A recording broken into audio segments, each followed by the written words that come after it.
ফলাফল যখন স্বপ্নের এই ব্যাখ্যা নিয়ে যখন এই জুসার গিয়ে বাদশাকে জানালেন, বাদশা বললেন এত বড় মহাজ্ঞানী কিভাবে জেলখানায় থাকতে পারে?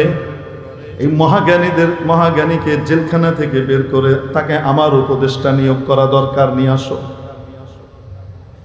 মিশরের বাদশা আল্লাহর পক্ষ থেকে যে মেসেজ পেয়েছিলেন, মুসলমান ছিলেন না বাদশা, মুসলিম হোক চাই অমুসলিম হোক সমস্ত মানুষই তো আল্লাহর বান্দা, ঠিক কি ঠিক না? তাদের রিজিকের ব্যবস্থার সুষম বন্টনের ফয়সালার ব্যবস্থাগুলো আল্লাহ তাআলা রাষ্ট্রনায়কদের মাথার ভিতরে দিয়ে দেন, দায়িত্বশীলদেরকে বিভিন্নভাবে জানান দেন। বাদশা মুসলমান ছিল না,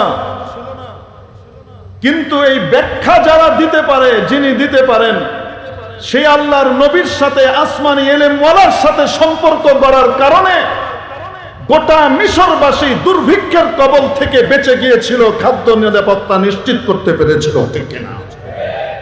আজকেও রাষ্ট্র ক্ষমতায় আসীন যারা থাকবে তাদেরকেও তো আল্লাহ কোনো না কোনো ভাবে মেসেজ দিবেন।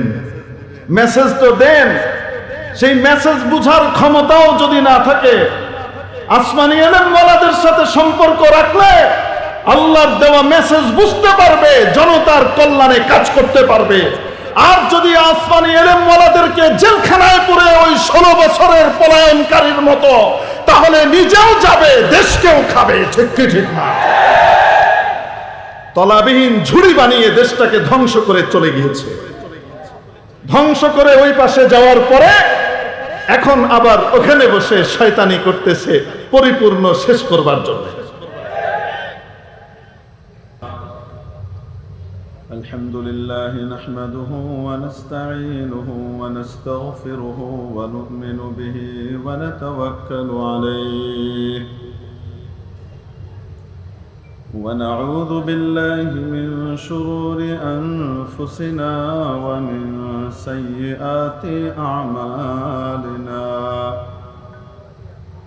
من يهده الله فلا مضل له ومن يضلل فلا هادي له ونشهد أن لا إله إلا الله وحده لا شريك له ونشهد أن سيدنا وسندنا وحبيبنا وحبيب ربنا وطبيبنا وطبيب قلوبنا وأولانا ومولانا محمدا عبده ورسوله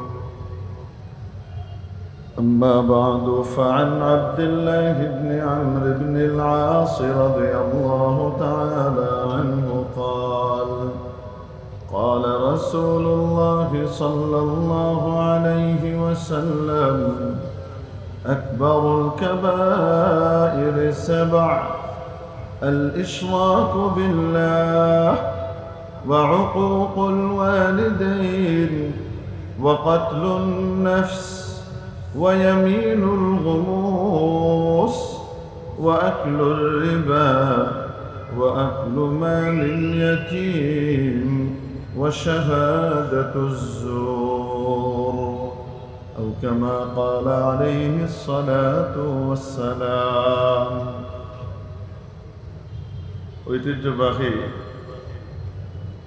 মুয়াজ্জিন কল্যাণ সমিতি সিলেটের উদ্যোগে আয়োজিত আজকের এই ঐতিহাসিক তাফসীরুল কোরআন মহাসম্মেলনের সর্বজন শ্রদ্ধেয় মান্যবর সভাপতি মহোদয়, উপস্থিত উম্মতের মাথার মুকুট, জাতির বিবেক, ওয়াজিবুল ইহতিরাম হাদারাতে উলামায়ে কিরাম, ভবিষ্যৎ ওয়ারাসাতুল আম্বিয়া, আজিজ তালাবা, ধর্মপ্রাণ ধর্মভীরু সর্বস্তরের তাওহীদি জনতা, পর্দার আড়ালের পরম শ্রদ্ধেয়া মা ও বোনেরা, আপনাদের সামনে দয়ার নবী নবীজি মুহাম্মদুর রাসূলুল্লাহ সাল্লাল্লাহু আলাইহি ওয়াসাল্লামের লাখো আহাদিসে মুবারাকার মধ্য থেকে একখানা হাদিস শরীফ পাঠ করেছি। হযরত সাইয়্যিদুনা আব্দুল্লাহ ইবনে আমর ইবনে আল-আস রাদিয়াল্লাহু তাআলা আনহুমা ইরশাদ করেন যে নবী পাক সাল্লাল্লাহু তাআলা আলাইহি ওয়াসাল্লাম ইরশাদ করেছেন, সবচেয়ে বড় গুনাহ হলো 7টি। গুনাহ তো বহু রকমের আছে, ছোট আছে, বড় আছে। গুনাহের উদাহরণ সাপের মতো। ছোট সাপ, বড় সাপ, এই দুটোর উদাহরণ যেমন, ছোট গুনাহ আর বড় গুনাহ উভয়টার উদাহরণও তেমন। সব রকমের গুনাহ দিয়ে মানুষ আল্লাহকে অসন্তুষ্ট করে, আর আল্লাহ তাআলার অসন্তুষ্টির বিষ বাষ্প যাকে স্পর্শ করবে সে ধ্বংস হয়ে যাবে। সাপের কাটার কারণে, সর্পের বিষে কেউ মারা গেলে শাহাদাতের দরজা পায়। যদি ইমানদার হয়ে থাকে, সাপের কাটায় মারা গেলে, সাপের ছোবলে আর বিষে মারা গেলে সে শহীদের মর্যাদা পায়। কিন্তু আল্লাহ তাআলাকে রুষ্ট করবার কারণে, আল্লাহ তাআলার ক্রোধ এবং ক্ষোভের বিষ বাষ্পে যদি কেউ মারা যায়, তাহলে দুনিয়াও শেষ, আখিরাতও শেষ। আর আল্লাহ তাআলাকে অসন্তুষ্ট করার যে বস্তুগুলো রয়েছে, বিষয়গুলো রয়েছে, সেগুলো হলো গুনাহ। কোরআনে কারীমে রব্বে দুল জালাল আমাদের সকলকে সতর্ক করে দিয়ে ইরশাদ করেছেন, ফাকুল্লান আখাযনা বিযামবিহি, আমি এতে পূর্বে যাদেরকেই পাকড়াও করেছি, ধরেছি, সাজা দিয়েছি, তাদের গুনাহের কারণে শাস্তি দিয়েছি। আমার আযাব আর গজব যদি কারো উপরে নিপতিত হয়ে থাকে, তাহলে সেটা তাদের গুনাহের কারণেই হয়েছে। কাউকে বিকট শব্দ দিয়ে ধ্বংস করেছি, কাউকে পানিতে ডুবিয়ে চুবিয়ে শেষ করেছি, কাউকে মাটিতে ধসিয়ে ভূমি ধসের শিকার করে ধ্বংস করে দিয়েছি। যাকেই যেভাবে ধ্বংস করেছি, আল্লাহ তাদের উপর কোনো অবিচার করেননি, জুলুম করেননি। ওয়ালাকিন কানু আনফুসাহুম ইয়াযলিমুন, তারা নিজেরাই নিজেদের উপর অবিচার করেছে, জুলুম করেছে, নিজেদের জন্য জান্নাতের পরিবর্তে জাহান্নামকে টেনে এনেছে। রব্বে দুল জালাল ইরশাদ করেছেন, গুনাহের কারণে আল্লাহ পাকড়াও করেন। ব্যক্তির অন্যায়ের কারণে ব্যক্তিগত পাকড়াও হয়, পারিবারিক অন্যায় আর গুনাহের কারণে পারিবারিক পাকড়াও হয়, সামাজিক অন্যায় আর অবিচারের কারণে, গুনাহের কারণে সামাজিকভাবে সাজা আসে, রাষ্ট্রীয় অন্যায়ের কারণে, রাষ্ট্রীয় গুনাহের কারণে গোটা রাষ্ট্র কেন্দ্রিক সাজা আসে। কিছু কিছু গুনাহ তো এমন আছে যেই গুনাহের কারণে গোটা পৃথিবী তোলপাড় হয়ে যায়, গোটা জলবায়ুর উপরে বিরূপ প্রভাব পড়ে। এক কথায় গুনাহ যা আল্লাহকে অসন্তুষ্ট করে, এই ধরনের গুনাহগুলোকে দুই ভাগে বিভক্ত করা হয়েছে। এক হলো ছোট গুনাহ, আরেক হলো বড় গুনাহ।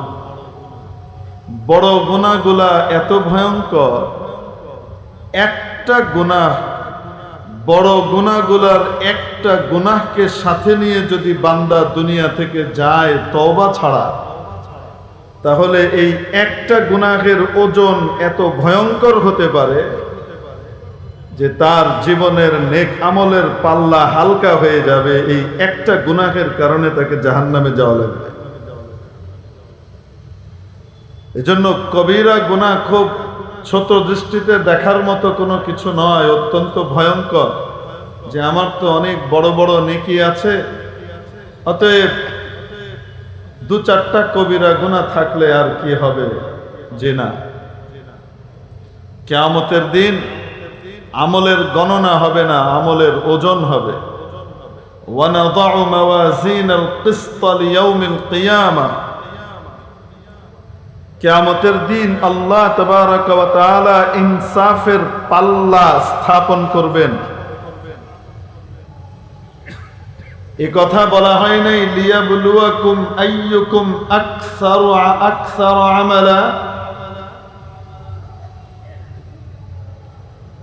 الذي خلق الموت والحياة ليبلوكم أيكم أكثر عملا, এরকম বলা হয়েছে যেন আল্লাহ পরীক্ষা করে বাজিয়ে দেখতে পারেন যে তোমাদের মধ্যে কে বেশি আমল নিয়ে আসতে পারে। তা বলেননি, কি বলেছেন? আহসানু আমাল, কোয়ালিটি সম্পন্ন আমল কে বেশি নিয়ে আসতে পারে সেটা দেখব। তোমাদের ভিতরে আমলের কোয়ালিটি কার ভালো। কিয়ামতের দিন আমলের ওজন হবে, নেকিরও ওজন হবে, বদিরও ওজন হবে,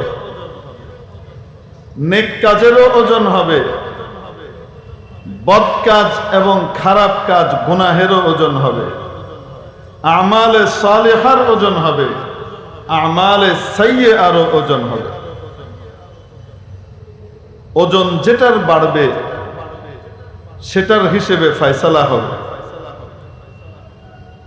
অনেক সময় এমন হবে সারা জনমের জীবনের আমল একদিকে, একটা গুনাহ একদিকে, আর এই এক গুনাহের কারণে তার জাহান্নামের ফয়সালা হবে। আমলের ভিতরে ওজন পয়দা হবে কি দিয়ে? ভালো আমলের মধ্যে ওজন পয়দা হবে আল্লাহর সন্তুষ্টি সেটার সাথে লেগে যাবার মাধ্যমে।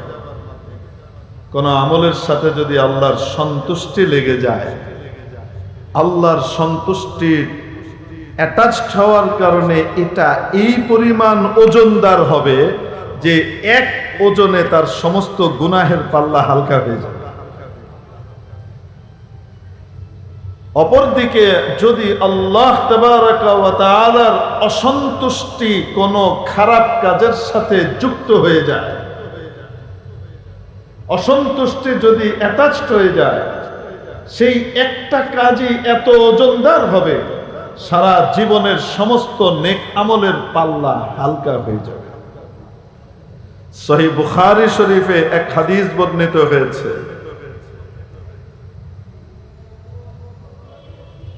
আগেকার উম্মতের এক মহিলা বড় নেককার পরহেজগার ছিলেন, অত্যন্ত আবিদা ছিলেন। এই আবিদা মহিলা একবার বাড়িতে একটা বিড়াল রেখে দরজা জানালা বন্ধ করে বাইরে চলে গেছেন। বিড়াল পালতেন, এই বিড়াল ঘরের ভিতরে রেখে দরজা জানালা বন্ধ করে কোথায় চলে গেছেন? বাইরে চলে গেছেন।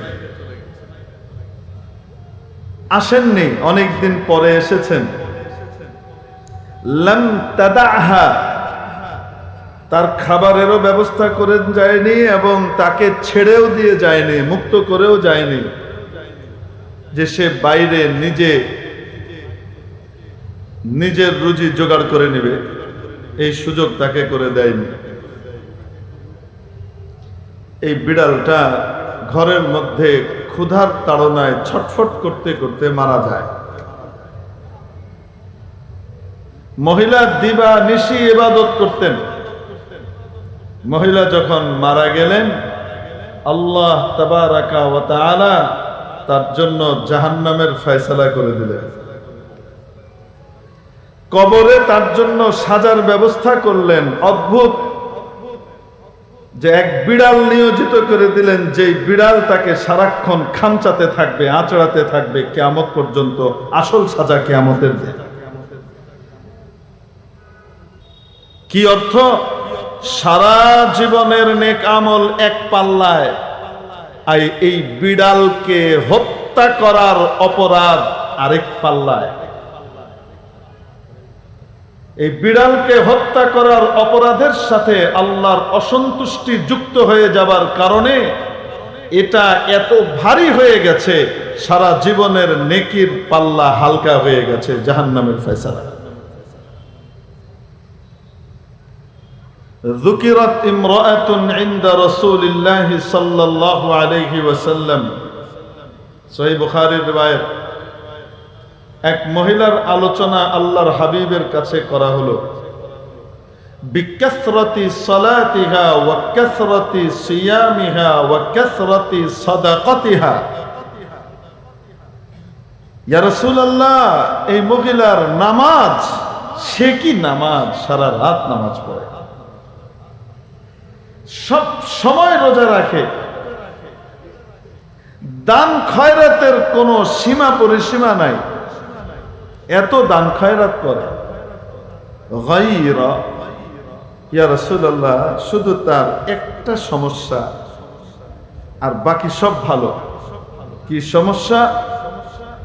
আন্নাহা তুযি জারাতাহা বিলিসানি, সে তার প্রতিবেশী মহিলাকে নিজের মুখ দিয়ে কষ্ট দেয়। নবী পাক সাল্লাল্লাহু আলাইহি ওয়াসাল্লাম ফয়সালা দিলেন, হিয়া ফিন্নার, এই মহিলা জাহান্নামে যাবে। কি অর্থ? সারা জীবনের নামাজ, রোজা, দান, খয়রাত এক পাল্লায়, আর প্রতিবেশীকে মুখ দিয়ে কষ্ট দিয়ে প্রতিবেশীর হক নষ্ট করা আরেক পাল্লায়। আল্লাহ তাআলার অসন্তুষ্টি ওটার সাথে লেগে যাবার কারণে ওটা ভারী হয়ে যাবে, সারা জীবনের নেক আমল হালকা হয়ে যাবে। অপরদিকে আমলের ওজনও পয়দা হবে, নেক আমলের ওজন পয়দা হবে আল্লাহর সন্তুষ্টি যুক্ত হবার কারণে। হাদিস শরীফের মধ্যে আসে, কিয়ামতের দিন এক ব্যক্তি আসবে, পাহাড়ের মতো তার বদ আমল, পাহাড়ের মতো বদ আমল, যত দূর দৃষ্টি যায় বদ আমল আর বদ আমল, কোন নেক আমল নেই। আসার পরে যখন আল্লাহর দরবারে উপস্থিত হবে, আল্লাহ তাআলা জিজ্ঞেস করবেন, কি আশা করো? ইয়া আল্লাহ, জাহান্নাম ছাড়া তো কোনো উপায় নাই, আমার তো কিছুই নাই। আল্লাহ তাআলা বলবেন, আরেক দিকে দেখা যাবে একটা ছোট্ট চিরকুট, যেটার ভিতরে আল্লাহর নাম লেখা, আল্লাহর একত্ববাদের ঘোষণা দেওয়া, ছোট্ট একটা চিরকুট, একটা কাগজ। এটা তার নেক আমল। কখনো সে কি করেছিল? আল্লাহকে ভালোবেসে আল্লাহর নাম নিয়েছিল, আল্লাহর ভালোবাসার মহব্বতে তাওহীদের ঘোষণা দিয়েছিল, সেটা ফেরেশতা লিখে রেখেছে। ওইটা আল্লাহ তাআলা বলবেন, যাও মিজানের কাছে যাও, যেখানে ওজন হচ্ছে যাও ওজন করো। সে বলবে, ইয়া আল্লাহ, ওজন করে কি হবে? কোথায় পাহাড়ের মতো গুনাহ, আর একটা ছোট্ট কাগজ যেটার ভিতরে লা ইলাহা ইল্লাল্লাহ লেখা, যেটার মধ্যে আপনার নাম লেখা। এই একটা আমল আর পাহাড়ের মতো আমল, এই দুটার কি কোনো তুলনা হবে? ফলাফল তো জানাই আছে। তো ওজনের কাছে যে সময় নষ্টের দরকার কি, ডাইরেক্ট পাঠিয়ে দেন। আল্লাহ তাআলা বলবেন, আরে যাও যাও ওজন করাও, আজকে তোমার উপর কোনো জুলুম করা হবে না, কোনো অবিচার আর অন্যায় করা হবে না, যাও। সে যাবে, তার পাহাড়ের মতো গুনাহ আর বদ আমল এক পাল্লায় রাখা হবে, আরেক পাল্লায় আল্লাহর সেই নাম লেখা চিরকুট রাখা হবে। আল্লাহর নামের পাল্লা ভারী হয়ে যাবে, গুনাহের পাল্লা আকাশে উঠতে থাকবে। মাওলায়ে পাকের সন্তুষ্টি এই আমলের সাথে যুক্ত হয়ে গেছে, ফলশ্রুতিতে এটার ওজন বেড়ে গেছে আর সমস্ত গুনাহগুলো হালকা হয়ে গেছে। এজন্য কিয়ামতের দিন জানা নাই কোন আমলটা কবুল হয়ে গেছে, কোন আজানটা কবুল হয়ে গেছে। গোটা জীবনের মধ্যে এক আজান যদি আল্লাহর কাছে কবুল হয়ে যায়, গোটা জীবনের মন থেকে হৃদয় থেকে শুধু মাবুদ আর আল্লাহর জন্যই সেই আজানটা ছিল, দুনিয়ার কাউকে শোনানো, দুনিয়ার কারো প্রশংসা পাওয়া ইত্যাদি অর্জন করা ছিল না। এই এক আজান যথেষ্ট হবে কিয়ামতের দিন জান্নাতে যাওয়ার জন্য। মেরে মুহতারাম দোস্ত, তো বলছিলাম আমলের মধ্যে ওজন তৈরি হয় আল্লাহর সন্তুষ্টি এবং অসন্তুষ্টির মাধ্যমে। আল্লাহর সন্তুষ্টি কোনো আমলে লেগে গেলে জান্নাতে, অসন্তুষ্টি লেগে গেলে জাহান্নামে। এত ভয়ঙ্কর বিষয়। এজন্য কোন নেক আমলকে ছোট হলেও ছোট মনে করব না, কোন বদ আমলকে ছোট হলেও ছোট মনে করব না। হতে পারে সেই আমলের সাথে, বদ আমলের সাথে আল্লাহর অসন্তুষ্টি লেগে যেতে পারে আর আমি ধ্বংস হয়ে যেতে পারি। এই একটাই কারণ হতে পারে।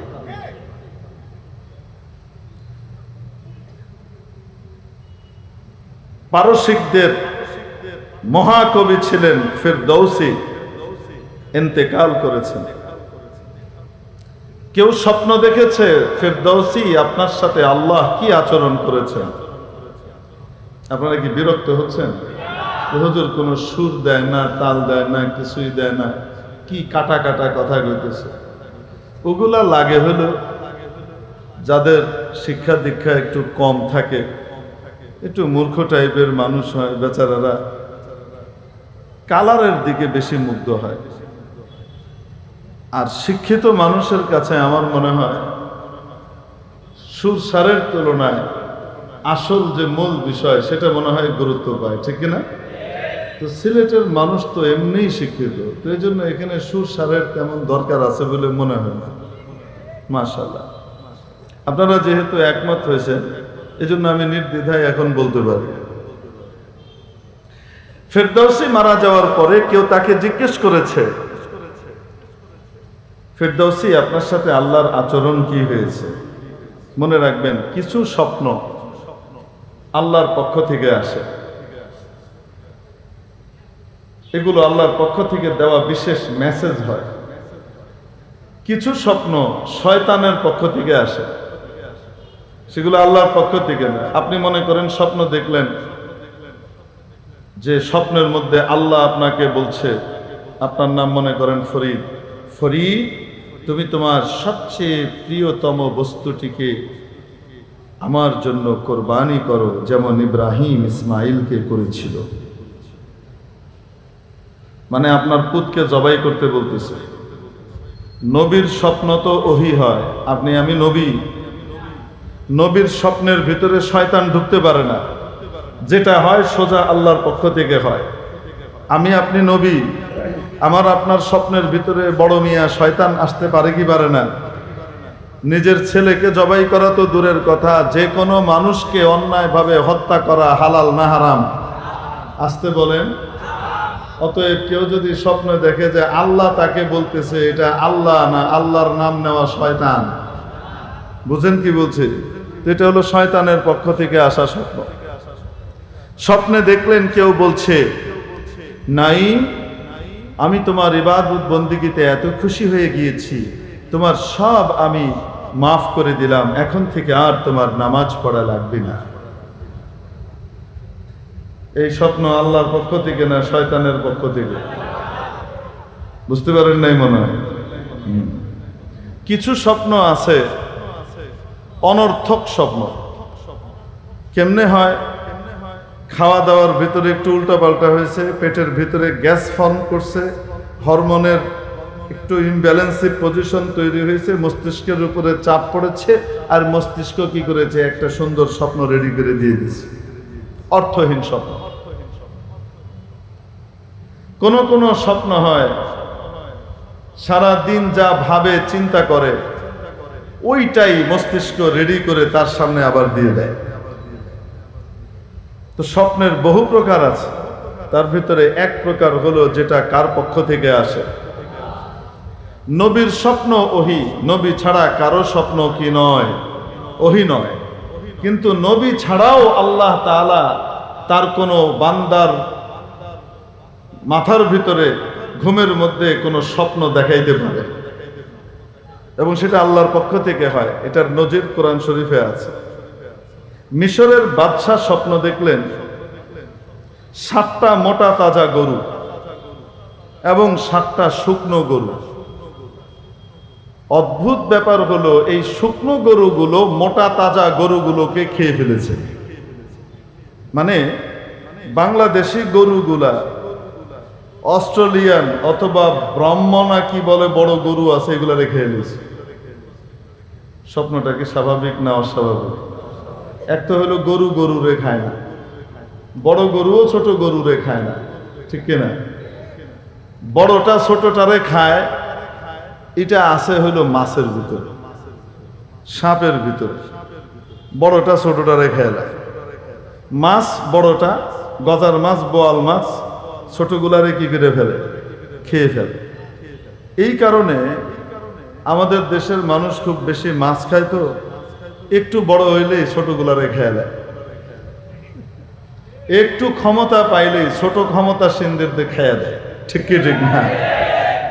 একটু মর্যাদা পাইলেই আরেকজনের মর্যাদার সাতিয়ানাশ করে দেয়। অবাস্তব না বাস্তব? ওই খাদ্যের প্রভাব খাদকের উপরে পড়ে। তো এজন্য রাসূল সাল্লাল্লাহু আলাইহি সাল্লাম উট খেতে বলেছেন। কি বলেছেন? উট খাও। কেন খাও তার কারণও বলে দিয়েছেন। এই হাদিস মালুল বিল ইল্লাহ এবং নবীজির পক্ষ থেকে বর্ণনা করা হইল। সেটা কি? উটের ভিতরে গায়রত বেশি। উটের বেগম সাহেবার দিকে, মেম সাহেবার দিকে যদি অন্য উট ফিরে তাকায়, ওর খবর আছে, ওই উটরে বরদাস্ত করতে পারে না। বুঝতে পারছেন? তার ভিতরেও তার যে মেম সাহেবা আছে, তার বেগম সাহেবার দিকে আরেক উট একটু ইটিস পিটিসের নিয়তে তাকাইছে, ওই উটরে ও পিষে মেরে ফেলবে বা খেয়ে ফেলবে। ভয়ঙ্কর রকমের গায়রত তার ভিতরে।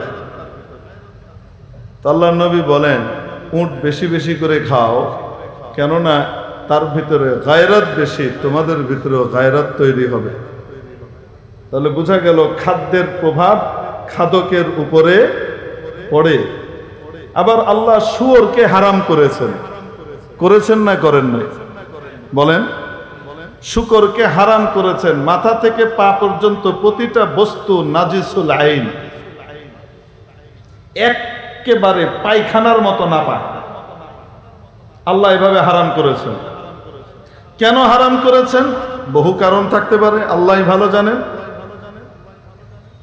তবে শুয়োরের একটা খাচ্চত আছে, যেই খাচ্চত পৃথিবীর আর কোনো প্রাণীর নাই। বলবো নাকি? সেই খাচ্চত হলো শুয়োরের বউরে যদি অন্য শুয়োর কাট আউট লাগায়,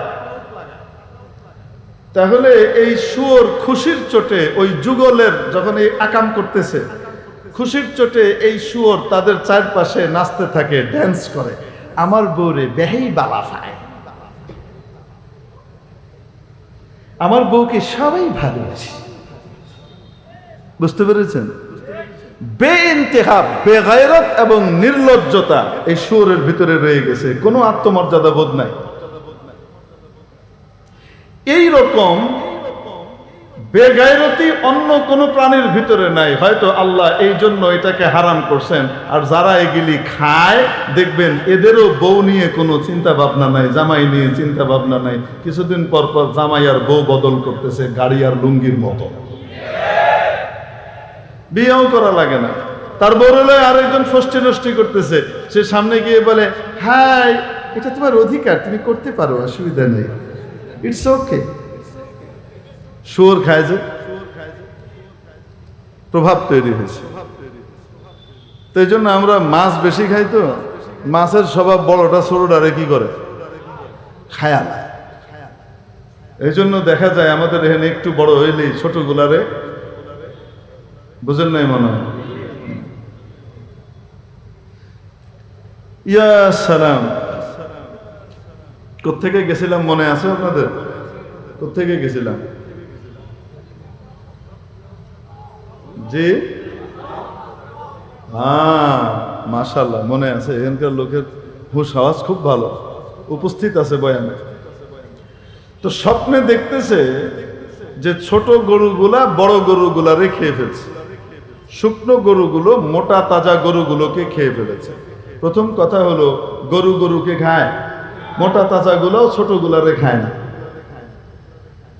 তারপরেও যদি কিছুক্ষণের জন্য মেনে নেই স্বপ্নের ব্যাপার, তাহলে যুক্তি কি বলে? শুকনাগুলা বড়গুলারে পেটে ভরবে না, বড়গুলা শুকনোগুলারে খাবে।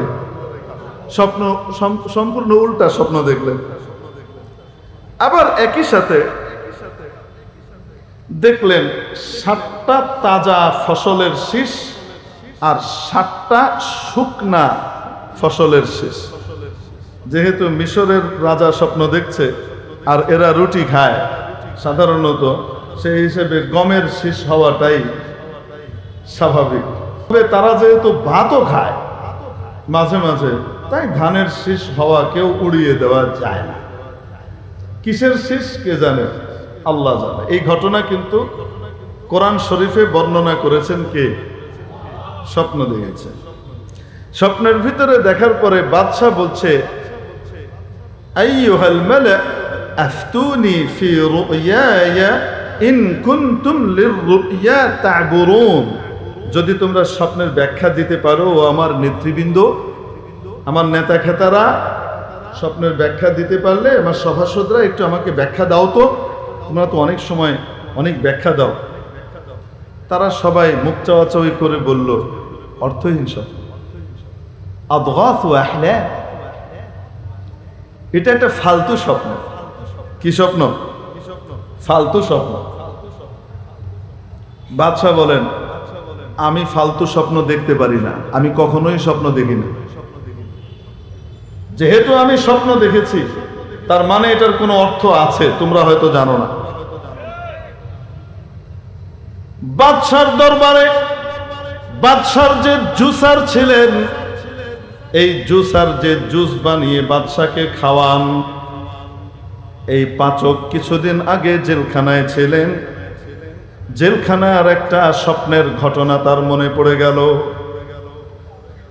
এখন এই জুসার বলছে, বাদশা নামদার স্বপ্নের ব্যাখ্যা অদ্ভুতভাবে দিতে পারে এক লোক, কিন্তু সেই লোক জেলখানায়, খুব ভালো মানুষ।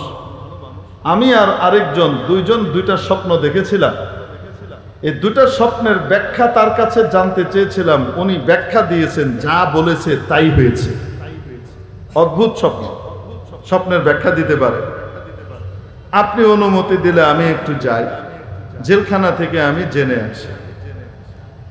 বাদশা বললেন, যাও। বাদশার এই জুসার চলে গেলেন জেলখানায়, গিয়ে বলছেন, ইউসুফ আইয়ুহাস সিদ্দিক। এটা আজকের মিশরের ঘটনা না, কোরআন শরীফের বর্ণনা। ইউসুফ আলাইহিস সালামের জমানার ঘটনা, ইয়াকুব আলাইহিস সালামের যুগের ঘটনা, ইব্রাহিম আলাইহিস সালামের নাতির যুগের ঘটনা। কয় হাজার বছর আগে হিসাব করেন। কোরআন যদি না থাকতো, এত সুন্দর ইতিহাস আর ঘটনাগুলো কোনোদিন জানতে পারতাম না। স্বপ্ন যে বাস্তবের মধ্যে অনেক সময় ভূমিকা রাখে, তাও কোনোদিন জানতে পারতাম না, ঠিক কিনা? কোরআন আমাদেরকে জানিয়েছে। এখন যে বলছে, ভাই ইউসুফ, আমি একটি স্বপ্ন দেখেছি। তুমি তো ভাই আগে এক স্বপ্নের ব্যাখ্যা দিয়েছিলা, সেটা খুব জবরদস্ত ফলেছিল। এখন একটু আমাকে এটার ব্যাখ্যা দিয়ে দাও না। কি স্বপ্ন? এই এই এই। ইউসুফ আলাইহিস সালাম স্বপ্ন শুনে বলছেন, এই স্বপ্ন তুমি দেখতে পারো না। না না না, আমি দেখেছি। ইউসুফ আলাইহিস সালাম বলেন, আরে না, এই স্বপ্ন তোমার সাথে যায় না, এই স্বপ্ন তুমি দেখতে পারো না। এই স্বপ্ন দেখতে পারে মাত্র দুইজন ব্যক্তি, মিশরের আজিজ খাদ্য কাম প্রধানমন্ত্রী অথবা মিশরের বাদশাহ। এই দুইজনের যে কোনো একজন এই স্বপ্ন দেখতে পারে, এই স্বপ্ন তুমি দেখার কথা না। এখন বলে, জি জি জি বাদশাহ দেখছি। হ্যাঁ, তাহলে শুরুতেই বললা না কেন? কি ইউসুফ, ব্যাখ্যা কি এটা? ইউসুফ আলাইহিস সালাম ব্যাখ্যা দিলেন, শোনো, এই স্বপ্নের মাধ্যমে মেসেজ দেয়া হয়েছে, রাষ্ট্রপ্রধানকে মেসেজ দেয়া হয়েছে সামনের 15 বছরের ভূত ভবিষ্যতের সংবাদ দেয়া হয়েছে, সামনের 15 বছরের খাদ্য নিরাপত্তার সমাধান দেয়া হয়েছে। সেটা কি? ইউসুফ আলাইহিস সালাম বললেন, শোনো, এটার ব্যাখ্যা হলো মিশরে আগামী 7 বছর বাম্পার ফলন হবে, এরপরে 7 বছর ফলনহীন থাকবে, দুর্ভিক্ষ দেখা দিবে, কোনো ফলন নাই, ফসল নাই। হয়তো উজান থেকে পানি আসবে, অথবা খরা আসবে, অথবা কত কিছু হইতে পারে, শিলা বৃষ্টি হবে, হইতে পারে কি পারে না? ফসল নষ্টের তো কত সিস্টেম আছে। এরপরে 7 বছর ফলন হবে না, এরপরে আবার 1 বছর বাম্পার ফলন হবে। কয় বছরের সমাধান দিলেন? মানে সংবাদ দিলেন কয় বছরের? 15 বছরের। তারপর বললেন, শোনো, বাদশাকে তুমি বলবা যে আল্লাহর পক্ষ থেকে তাকে মেসেজ দেয়া হয়েছে 7 বছর যে ফলন হবে বিপুল পরিমাণে, সবাই যেন খেয়ে আর রপ্তানি করে উড়ায় না দেয়, বরং যতটুকু জনগণের দরকার, চাষির দরকার, ততটুকুই তাদের কাছে রেখে বাকি সমস্ত শস্য যেন রাষ্ট্র কিনে নেয়, কিনে এই সবগুলোকে যেন গুদামজাত করতে থাকে বিশেষ প্রক্রিয়ায়। বলে দিলেন শীর্ষহ ফি সুম্বুলাতি।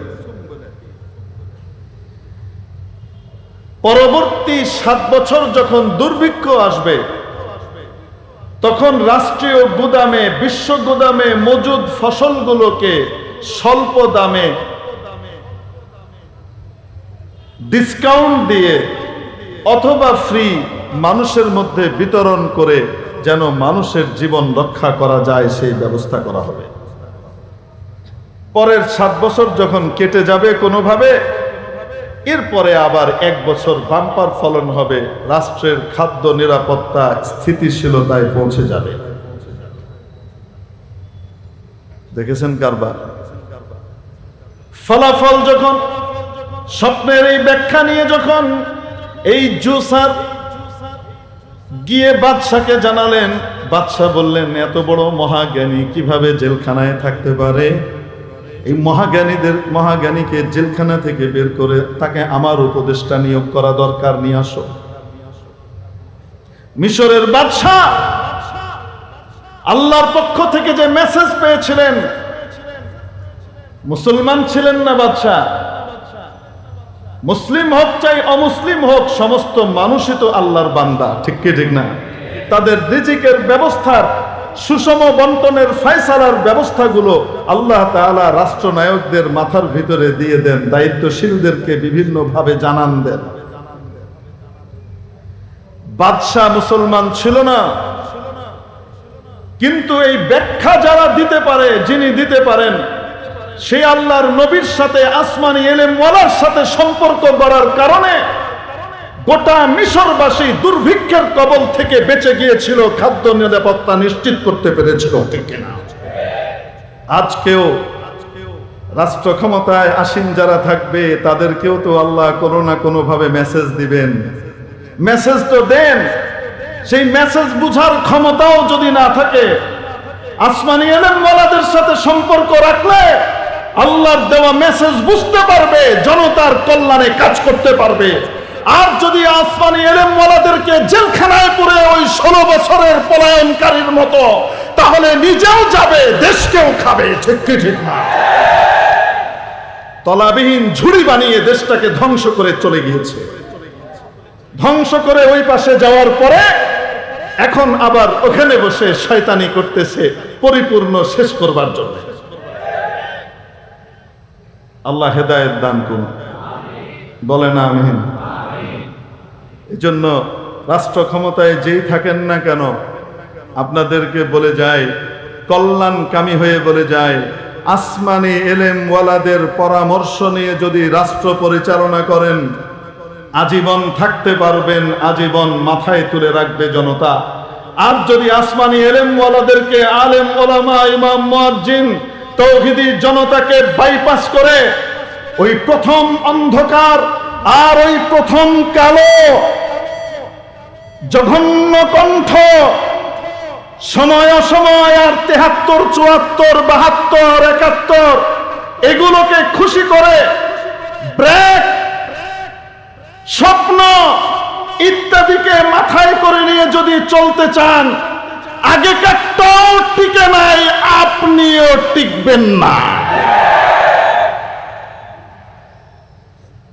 মেরে মুহতারাম দোস্ত, বলছিলাম স্বপ্ন কার পক্ষ থেকে আসে? মাঝে মাঝে মিশরের বাদশা কি নবী ছিলেন? বলেন না কেন? কিন্তু সংশ্লিষ্ট ব্যক্তিকে আল্লাহ কি করেছেন? স্বপ্ন দেখিয়েছেন জনতার মুক্তির জন্য।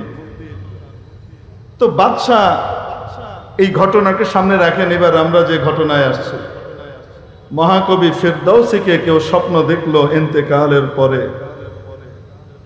ফেরদৌসী, আল্লাহ আপনার সাথে কি আচরণ করেছেন?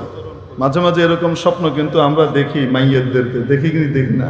যার দিল যত বেশি সাফ হয় সে তত বেশি দেখে। এটা একটা অদ্ভুত ব্যাপার। দিল সাফের সাথে সত্য স্বপ্নের একটা বিশাল সম্পর্ক আছে। কুটিল মানুষ স্বপ্ন কম দেখে, যাও দেখে ঝামেলার দেখে। বুঝেন নাই মনে হয়? আল্লাহু আকবার। 2013-র 5ই মেতে যখন ভয়ঙ্কর রকমের এক জঘন্য কাজ আগেকার সরকার করল, রাতের আধারে পাকিস্তানি হানাদারদেরকেও হার মানিয়ে দিল। 25শে মার্চের কালো রাত্রেও এতজন মানুষকে পাকিস্তানি হানাদাররা হত্যা করে নাই। যেই পরিমাণ হত্যাকাণ্ড ঘটিয়েছে এক রাত্রে 5ই মেতে তৎকালীন জালিম ফেরাউনের দোসর সরকার। তারপরে আবার আস্ফালন করেছে গিয়ে, রক্ত মেখে পড়েছিল, ধাওয়া খেয়ে উঠে দৌড় মেরেছে। আর আপনাদের শুয়োরের রক্তে রঞ্জিত একটা ছিল এই কোনায়,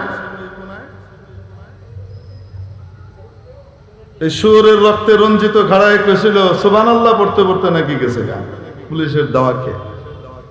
মনে আছে আপনাদের? আপনারা ভুলে যেতে পারেন, আমি ভুলি কম এগুলো, আমার ভুলতে খুব কষ্ট হয়। নিজের জিনিস, ব্যক্তিগত জিনিস আমার কিছুই মনে থাকে না, কিন্তু উম্মার সাথে, জাতির সাথে, আলেম ওলামার সাথে, তাওহীদি জনতার সাথে, মুসলমানের সাথে, আল্লাহওয়ালাদের সাথে কেউ ফাজলামি করবে আর ভুলে যাব, এত সহজে ভুলার মানুষ আমি না। আপনাদেরও ভোলা উচিত না আশা করি। মনে আছে না নাই? তো এখন তাও বলবেন আগেই ভালো ছিলাম।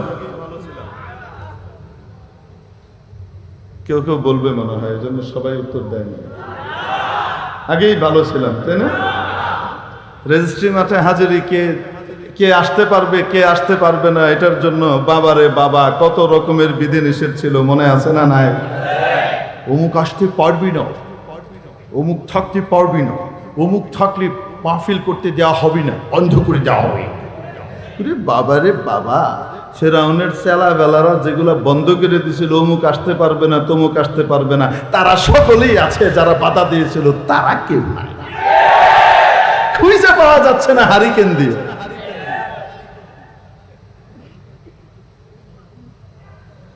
আল্লাহ আল্লাহ আল্লাহ। তাহলে আগেই ভালো ছিলাম, আলহামদুলিল্লাহ, আগের চেয়ে এখন ভালো আছে, ঠিক কিনা? তবে যারা রাষ্ট্র ক্ষমতায় আছেন তাদেরকেও বলে দেই, এই ভালোটা ভালো থাকবে যদি ভালো মানুষদের পরামর্শে চলেন। দালাল টাইপের মানুষের খপ্পরে পড়ে গেলে কিন্তু ইহকালও শেষ, পরকালও শেষ। যাই হোক, আচ্ছা একটু জেনে নে সময় কতক্ষণ, কথা তো আমাকে আমার জায়গায় আনতে হবে, বুঝাইতে হবে। 10টা 23 মিনিট আর কতক্ষণ? 7 মিনিট। ঠিক আছে, যাই হোক মেরে মুহতারাম দোস্ত, 17 মিনিট নেই, 17 মিনিট নেই আমরা, ঠিক আছে।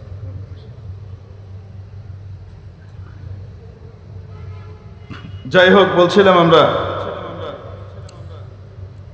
যে স্বপ্নের ভিতরে জিজ্ঞেস করলেন আল্লাহ আপনার সাথে কি আচরণ করেছে। উত্তরে বলছেন আল্লাহর সামনে যখন আমাকে হাজির করা হয়েছে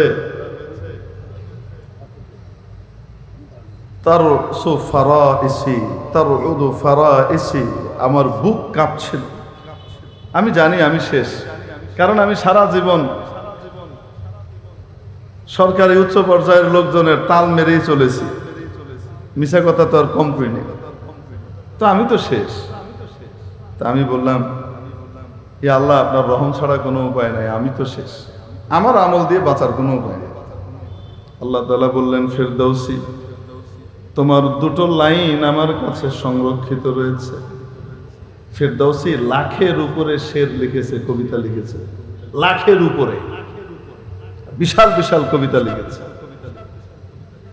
তার মধ্যে মাত্র দুটো লাইনের কথা মাবুদ আমাকে বললেন ফেরদৌসী তোমার দুটো লাইন আমার কাছে সংরক্ষিত আছে। এই দুটো লাইন যখন তুমি লিখেছিলে শুধুই মাত্র আমার কৃতজ্ঞতায় বুঁদ হয়ে আমার প্রশংসা করে লিখেছিলে। কোনো বাহবা কুড়ানো উদ্দেশ্য ছিল না, কোনো পুরস্কার পাওয়া উদ্দেশ্য ছিল না, কাউকে দেখানো উদ্দেশ্য ছিল না, আমার কৃতজ্ঞতার শুকরে বুঁদ হয়ে তুমি লিখেছিলে। তোমার ওই দুটো শের আমার কাছে আমি রেখে দিয়েছি, দুটো লাইন রেখে দিয়েছি। আমার কাছে বড় ভালো লেগেছে তোমার এই দুটো লাইন, এই উসিলায় তোমার বাকিগুলো আমি মাফ করে দিলাম। সতায়েশ কুনম এ জাদে পাকেরা, সতায়েশ কুনম এ জাদে পাকেরা কে গোয়া ববিনা কুনদ খাকেরা বমোরে দেহাদ মালাস না রাগে শের, বমোরে দেহাদ মালাস না রাগে শের কুনদ পুষ্যবর পেল জঙ্গে দলে। প্রশংসা করছি আমি সেই মহান সত্তা আল্লাহ, যিনি সামান্য মাটির দলাকে দেখার এবং বলার শক্তি দিয়ে দিলেন। আদমকে বানালেন টসটসে মাটি দিয়ে, কড়কড়ে মাটি দিয়ে আদমকে তৈরি করার পরে এর মধ্যে যখন রূহ দিয়ে দিলেন, এই মাটিটাই এখন দেখে, মাটিটাই শোনে, মাটিটাই বলে, হাঁটা চলা করে, কি অদ্ভুত ব্যাপার। সেই মাটিওয়ালার ঔরসে আমি আপনি জন্মগ্রহণ করলাম, আমরাও দেখি শুনি বলি ও মাবুদ আপনি তো সেই মহান সত্তা। শুধু তৈরি করেই ছেড়ে দিয়েছেন তা নয়, আমরা তো আশরাফুল মাখলুকাত, আশরাফ বানিয়েছেন, আমাদের রিজিকের ব্যবস্থা তো আপনি হাতে নিয়েছেনই। তুচ্ছ তুচ্ছ অন্যান্য প্রাণী যেগুলো আছে তাদের রিজিকের কথাও আপনি কখনো ভুলেন না। তুচ্ছাতি তুচ্ছ ক্ষুদ্রাতি ক্ষুদ্র ছোট্ট পিঁপড়ের রিজিকের কথাটাও ভুলেন না, তার মুখেও আপনি রিজিকের ব্যবস্থা করে দেন। আর বিশাল বাঘ সিংহ তাদের মুখের গ্রাসটাও প্রতিনিয়ত আপনি জুগিয়ে যান। এই সে আল্লাহর এত পছন্দ হয়েছে, এই এক আমলের উসিলায় বাকিগুলা সব মাফ হয়ে গেছে।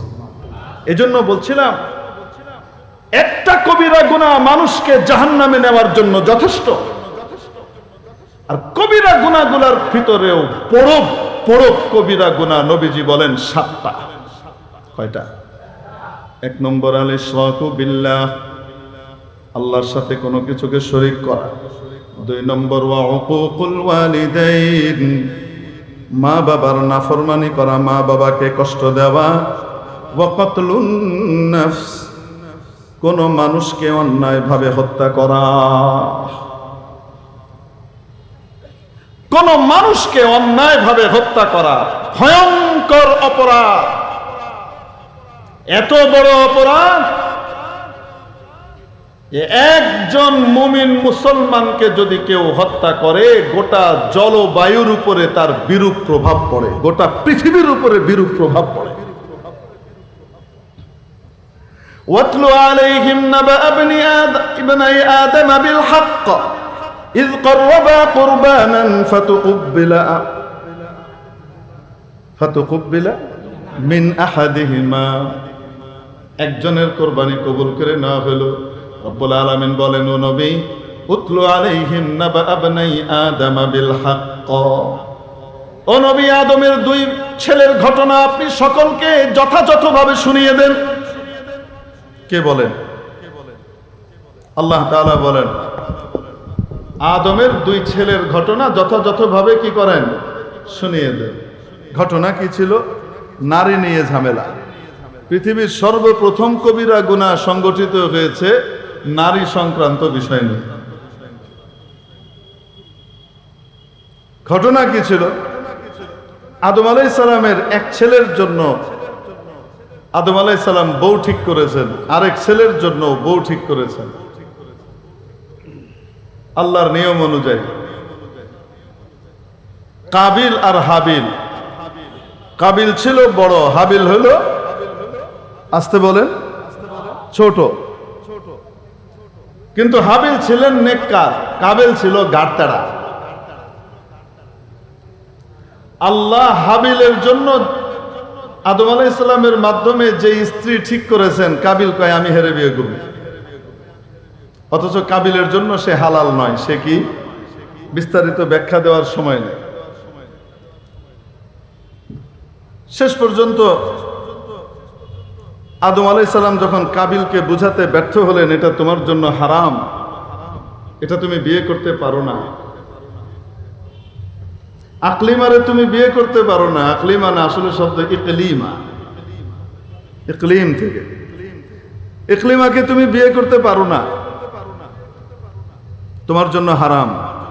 সে কয় না, ওটা বেশি সুন্দর, ওটারে আমি বিয়ে করব। আপন বোনরে বিয়ে করা যায়? কন্যা কেন? হে আপন বোনরে বিয়ে করব। আপনি হাবিলরে বেশি ভালোবাসেন, এই জন্য আপনি ইকলিমারে ওর জন্য বরাদ্দ দিচ্ছেন, আর তুলনামূলক কম সুন্দরী যেটা সেটা আমারে দিচ্ছেন। আদম আলাইহিস সালামকে পাগল নাকি? আল্লাহর বিধানের বাইরে আমি যেতে পারি না, তুমি কি বলো এগুলা? কয়গুলো আল্লাহ কয় নাই, এটা আপনার নিজের কথা। আদম আলাইহিস সালাম বললেন, তাহলে কিভাবে বিশ্বাস হবে যে আল্লাহ কইছে? কাবিল কয়, এক কাম করি, আমি আর হাবিল দুজন মিলে কোরবানি দিই। ওই জমানায় কি ছিল জানেন? যার কোরবানি কবুল হইতো, আসমান থেকে আগুন এসে তার কোরবানি লয়ে যেত। এই জমানায় যদি এটা থাকতো, উপায় ছিল না, কিন্তু খবর আছে, আল্লাহ বাঁচাই দিছে, কোন আলহামদুলিল্লাহ। তো যার কোরবানি কবুল হবে, বোঝা যাবে আল্লাহর মত তার সাথে আছে। যারটা কবুল হবে না, বোঝা যাবে আল্লাহর মত তার সাথে। হাবিল কাবিল কোরবানি দিছে, আসমান থেকে আগুন এসে কাঠটা নিয়ে গেছে, হাবিলেরটা, কাবিল মিয়ারটা লয় না।